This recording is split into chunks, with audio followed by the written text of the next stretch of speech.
ADS anti terrorist squad வந்து உத்தரப்பிரதேசத்தில் ஒரு ஆளை அரெஸ்ட் பண்ணுறாங்க. இவர் வந்து வெஸ்ட் பெங்கால் ரெசிடெண்ட்டு. ஆனால் என்ன அப்படின்னு பார்த்தா இந்த வங்கதேசம் அப்புறம் ரோஹிங்கியா இவங்க வந்து ஊடுருவல் செய்கிறதுக்காக நிதி வசூல் பண்ணுறாங்க. அதாவது ஒரு 2 ட்ரஸ்ட்டு ஆரம்பித்து அந்த ட்ரஸ்ட்டு பேரில் வந்து வேற ஒரு விஷயத்துக்காக நிதி வசூல் பண்ணுற மாதிரி பண்ணி இந்த பணத்தை அந்த வரக்கூடிய அந்த ஊடுருவல் செய்யக்கூடிய அந்த தீவிரவாதிகளுக்கு அந்த நபர்களுக்கு பயன்படுத்துகிறதா அந்த கேஸில் வந்து அவங்கள பிடிச்சிருக்காங்க. இந்த மாதிரி சட்டவிரோதமாக இந்த ஊடுருவல் செஞ்சு இந்த தீவிரவாத செயலை எப்படி பார்க்குறீங்க? சமீபத்தில் ஒரு வீடியோ ரொம்ப வைரலாக போயிருப்ப பார்த்துருப்பீங்க. இந்தோனேஷியாவுக்குள்ளார ரோஹிங்கியா இந்த அகதிகள் வந்து இல்லீகலாக போகிறதுக்கு ஒரு போட்டில் வரும் பொழுது அங்கே இருக்கக்கூடிய மாணவர்களெல்லாம் மிகப்பெரிய அளவில் போராட்டம் செய்து அவர்களை திரும்ப அந்த போட்டில் ஏறி விரட்டி விட்ட அந்த விஷயத்தை பார்த்தோம். காரணம் என்னென்னா, இந்தோனேஷியா உலகிலேயே அதிகமாக இஸ்லாமியர்கள் இருக்கக்கூடிய ஒரு நாடு. ஆனால் அவர்களுடைய நேட்டிவ் கல்ச்சர் அதை அவங்க எப்பொழுதுமே விட்டு கொடுத்ததில்லை. இன்னும் சொல்லப்போனால் அங்கே வந்து நம்மளுடைய புராதனமான விஷயங்கள் இதிகாசங்கள் எல்லாமே கூட பேரே கூட சான்ஸ்கிரிட் நேம் தான் அவங்களுக்கெல்லாம் இருக்குங்கிறது பல முறை நம்ம பேசியிருக்கோம். அதை பற்றி விரிவாக பேச வேண்டாம். ஸோ இந்தோனேஷியா இப்படி இருக்குது. இப்பொழுது இந்த மியான்மரில் அங்கே இருக்கக்கூடிய உள்நாட்டு பிரச்சனை இதுலேருந்துலாம் வெளியில் வந்தவங்க தான் ரோஹிங்கியா. ஆரம்பத்தில் பக்கத்தில் நாடுன்னு பங்களாதேஷ் வந்தாங்க.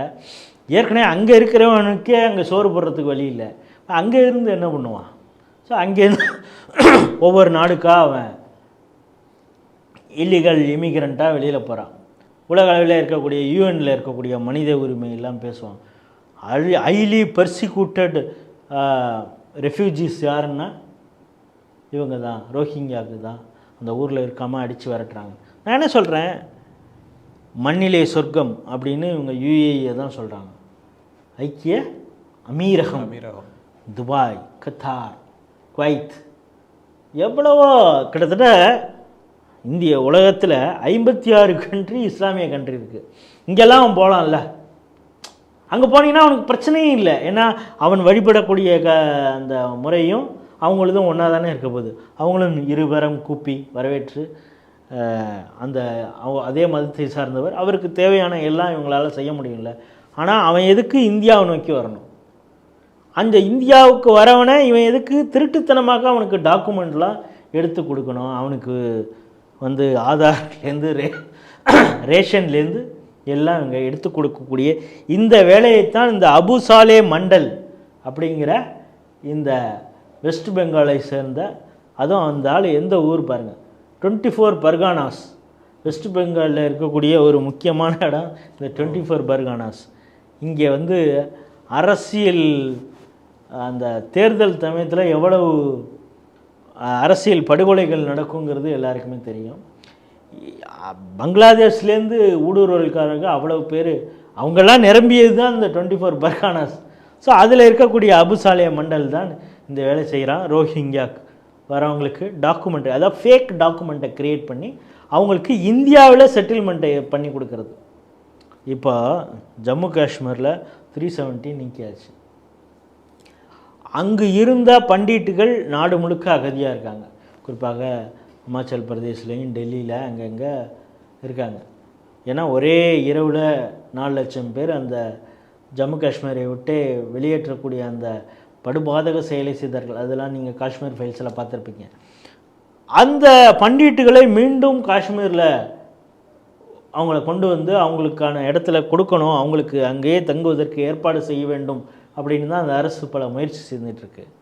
அப்படி வருபவர்களை அங்கே இருக்கக்கூடிய பயங்கரவாதிகள் மிரட்டல் பண்ணி சுட்டு பார்க்குறேன்னா, சில ஸ்கூல் டீச்சர்ஸ் இந்துக்களாக இருந்தாங்கன்னா அவங்கள மட்டும் பார்த்து சுடக்கூடிய அந்த பயங்கரவாதிகள் செயல்களை நம்ம பார்த்துட்ருக்கோம். ஏன்னா திரும்ப அந்த ரீசெட்டில்மெண்ட்டு நடந்துடக்கூடாது அப்படின்னு ஜம்மு காஷ்மீரில் இருக்கக்கூடிய இஸ்லாமிய பயங்கரவாதி நினைக்கிறான். ஆனால் எங்கேருந்தோ வரக்கூடிய ரோஹிங்கியாவுடைய செட்டில்மெண்ட்டு ஜம்மு காஷ்மீரில் இருக்குது. இன்னும் உங்களுக்கு ஆச்சரியமாக இருக்கும், நம்ம தமிழ்நாட்டில் கேளம்பாக்கத்தில் உண்டு. அவங்களுக்கு ஒரு நேரத்தில் என்னென்னா, அந்த தாம்பரம் பகுதியில்னு நினைக்கிறேன், இந்த கொரோனா டயத்தில் இந்த ரிலீஃப் மெட்டீரியல்ஸ் கொடுக்குறப்ப பெரிய அளவு சண்டை. பார்த்தீங்கன்னா யாருக்குள்ளேன்னா பங்களாதேஷி, ரோஹிங்கா, அப்புறம் லோக்கலில் இருக்கிறவங்களுக்கும் சண்டை. அந்த அளவுக்கு அவங்க தமிழ்நாட்டிலையும் கூட ஒரு சில செட்டில்மெண்ட்ஸில் இருக்காங்க. அவர்களை இப்போ கேம்ப்புன்னு பேர், அந்த கேம்பில் இருக்கிறவங்க திடீர்னு பார்த்தா 3-4 ஒரு வருஷத்துலேயே பல குட்டிகளை போட்டுடுறான். எண்ணிக்கை அதிகமாகிறது. கேம்பில் தான் அவனை வச்சுருக்காங்க, ஆனாலும் மக்கள் தொகை பெருக்கம் அதிகமாகி வெடிக்கிற அளவுக்கு அந்த கேம்ப்பு. என்னடா வரப்போ 40 பேர் இருந்தால் இப்போ 80 பேர் இருக்கானே, எப்படிடா நடந்ததுன்னு யோசிக்கிற அளவுக்கான அந்த விஷயம் நடந்துரு. சரி, அவனுக்கு இங்கே வேலை இல்லை, அவனை வேறு எதுக்கு யூஸ் பண்ணுவாங்க? பல அடிப்படைவாத அமைப்புகள் பயங்கரவாத செயல்களுக்கு. ஏன்னா அவனுக்கான இந்த அவன் யார் என்னன்னே கண்டுபிடிக்க முடியாது இங்கே இருக்கக்கூடிய காவல்துறையாலோ இல்லை விசாரணையில் இருக்கிறவங்க. அவர்களை பயங்கரவாத செயல்களுக்கு பயன்படுத்தலாமா அப்படின்னு தான். ஏற்கனவே நம்மளுடைய ஸ்ரீ டிவியில் ஒரு டாக்குமெண்ட்ரி மாதிரி போட்டோம். இதே உத்தரப்பிரதேசில் உமர் கௌதம் அப்படின்னு ஒரு ஆள். அவர் என்னென்னா வாய் பேச முடியாதவர்கள், கேட்கும் திறனற்றவர்களை எப்படி பயங்கரவாத மனித வெடிகுண்டுகளாக மாற்றுகிறார், எப்படி மதர்சாவில் ட்ரெயின் பண்ணுறாரு அப்படின்னு சொல்லி நம்ம டாக்குமெண்ட்ரி போட்டோம். ஆனால் அது காவல்துறை அவரை கண்டுபிடித்து அவர் இப்போ சிறையில் தான் வச்சுருக்காங்க. அப்படிப்பட்டவர் சம்பந்தமாக ஒரு டாக்குமெண்ட்ரி போட்டதுக்காக யூடியூப்பில் ஸ்ட்ரைக் அடித்தாங்க. ஏன்னா தொடர்ச்சியாக அதை பற்றின விஷயங்கள் உண்மை வெளிவருங்கிறதுனால பல பேருடைய கம்ப்ளைண்ட்னால அந்த வீடியோவை தூக்கப்பட்டதுங்கிறது நம்ம நேயர்களுக்கு நாம் இங்கே சொல்ல வேண்டியதாக இருக்கிறது. இப்போ இந்த அபு சாலே மண்டல் என்ன பண்ணுறாரு, கபீர்பாக் மில்லட் அகாடமி அப்படின்னு ஒரு ட்ரஸ்ட்டு, ஹரோஹல் ஜமாயத்துல் இஸ்லாமியா தாருல் உலும் மதரசா அப்படின்னு ஒன்று வச்சுருக்காரு. அது ஒரு ட்ரஸ்ட் ரன் பண்ணார். ஸோ இந்த 2 ட்ரஸ்ட்டுக்கும் உம்மா ட்ரஸ்ட் அப்படின்னு ஒன்று இருக்குது யூகேல. அந்த உம்மா ட்ரஸ்ட் மூலம் எஸ்சிஆர்ஐ அக்கௌண்ட்டில் 58 கோடி ரூபாய் 2018-22 வந்திருக்குது. இந்த பணத்தை தான் அவர் இது போன்ற ஆக்டிவிட்டிகளுக்கு அவர் பயன்படுத்துகிறார். நான் ஆரம்பத்திலேருந்தே நம்ம சொல்கிறோம், இஸ்லாமியர்கள் 3 முக்கியமான கொள்கையை விட்டுட்டாங்கன்னா அவங்க எல்லாரோடும் இயைந்து இயல்பாக இருக்க முடியும்.